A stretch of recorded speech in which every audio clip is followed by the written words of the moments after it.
জয় রাধে, নমস্কার। আজকের ভিডিওটা হচ্ছে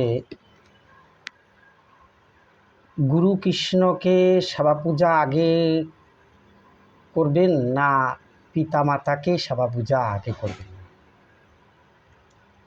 অনেককে দেখতে পাই যে তিলক পরে, মালা পরে, ধুতিও পরে, বৈষ্ণবের বা সাধুর ন্যায় নীতি আচরণ সেগুলো হচ্ছে পালন করে, কিন্তু তাদের পিতামাতার প্রতি তাদের প্রায় দিন সংসারে অশ্রদ্ধা করে। পিতামাতার সেবা পূজা হচ্ছে তারা কোনো দিন করেনি, বা অনেকের পিতামাতা সেই বৃদ্ধাশ্রমে থাকে।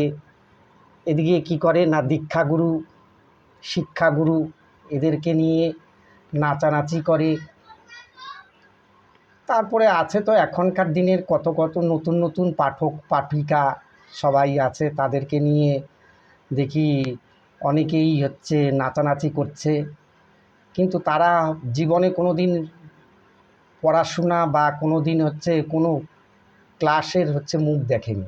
তারা প্রথমে যদি ক্লাসের মুখ দেখত, স্কুলে যদি প্রাথমিক শিক্ষা লাভ করত, তাহলে ওই গুরু কৃষ্ণ নিয়ে নাচানাচি না করে নিজের পিতামাতাকে হচ্ছে আগে অবশ্যই শ্রদ্ধা করত। তারা পড়েনি কোনো দিন যে জননী জন্মভূমি স্বর্গা দেবী গরীয়সী, তারপরে পিতা ধর্ম পিতা স্বর্গ, এইসব যে আমরা ছোটোবেলা পড়েছি সেই সব কোনো দিন পড়েনি।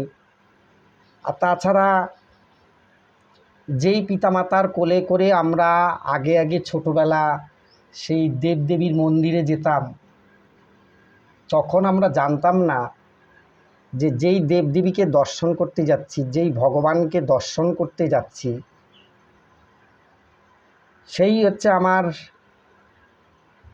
আমার সেই ভগবান, যাদের জন্য আমি এই পৃথিবীতে এসেছি, যাদের জন্য আমি শিক্ষা লাভ করেছি,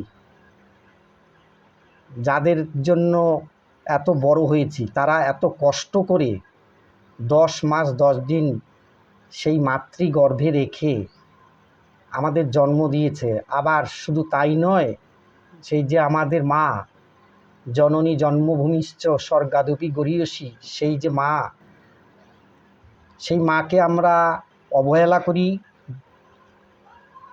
বৃদ্ধাশ্রমে পাঠাই, এদিকে মন্দির করে আবার হচ্ছে গৃহে হচ্ছে কোনো পাঠক পাঠিকাকে দিয়ে পাঠ দিই। এটা কোন ধরনের ধর্ম আমি বুঝতে পারি না, তবে এটা কখনোই করা উচিত নয়। কারণ আগে ভগবান, পিতামাতা, পিতা হচ্ছে কারণ আর মাতা হচ্ছে পোষণ।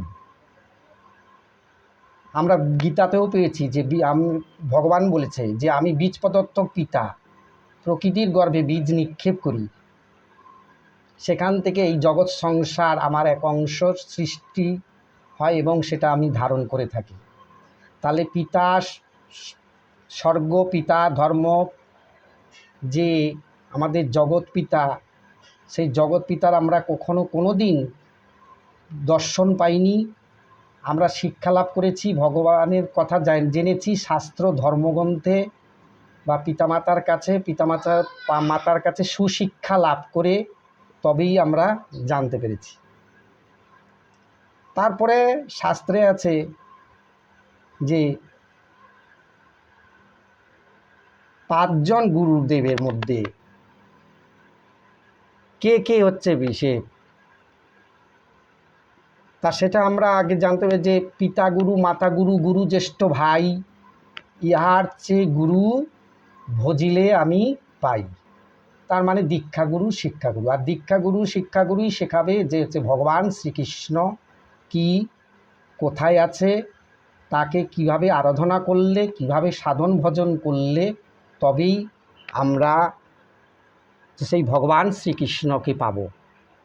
তাহলে বলবো কি, যে আগে পিতামাতার সেবা পূজাটা করাই অবশ্যই দরকার।